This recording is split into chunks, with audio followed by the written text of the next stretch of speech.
I know it's a question that a lot of people on the internet try to look for and try to find out is 9 millimeter or 45 or 9 millimeter versus the 45.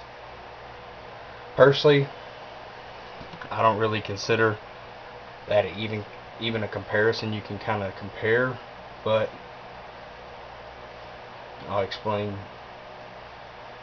the ups and the downs of each one. I guess do my best.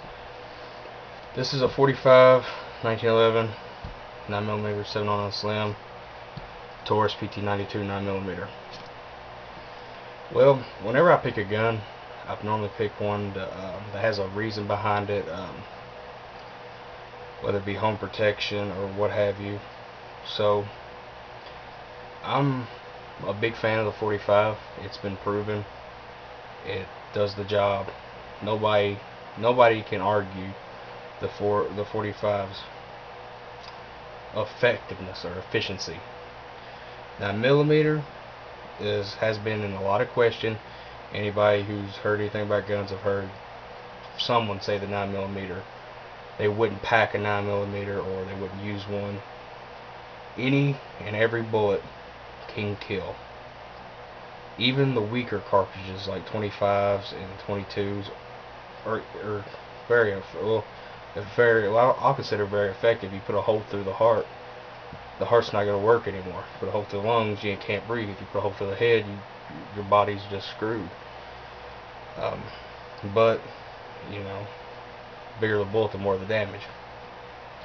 An ice pick will kill you, and it's thin and small. You know about the smallest hole you can put in somebody to kill you quick. Not the preferred weapon, but it will work. Anyway, one of my buddies loves 9mm, and he talks about getting, single stack 9mm magazines. And if I'm going to use a 9mm, it's going to be, nowadays there's a lot of choices where, like this gun right here is small, very easily concealed, can fit in a pocket, very, very comfortable to use, and it's a 9mm, which is a step up from 380 for ballistic wise. I don't even really say you can argue that. And you can get the smaller 380s, but for safety wise, this has a safety on it, and for my liking, this is a great gun. Not much bigger, and it's lightweight, it's polymer framed, and it's slim. That's what's slim for contours. I wouldn't really, personally, if you do, that's good. I don't see nothing wrong with it, but I don't really use something like this in the waistband. I ain't going over that now, but I like 9mm because, like this gun, it's hot.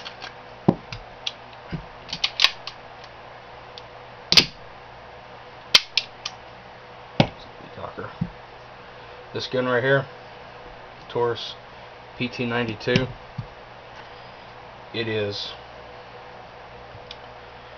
it's a large capacity gun. If Lord forbid, a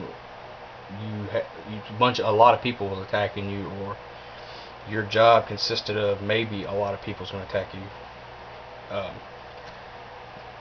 8 or 9 shots from a 45, more than 8 people's attacking you, you can reload, but it's still a lot of time, and you might be screwed. That's when high capacity comes into play. And there's Glocks that 15 rounds is a high capacity gun, I consider anyway. Not extremely high, but like the Glock versions, but I like a safety on mine, so that's why I don't go 40 or something like that. I've been thinking about buying a 10mm, but anyway, this holds 18 rounds, 17 rounds in the magazine. Those come standard with it, unless you get, I guess, a California version. But you can buy smaller magazines, but standard is 17 rounders, 1 and 2. That's 18 rounds versus 8 rounds. If you was to put 2 in somebody, that's arguably enough damage as a 45, I would say, at least.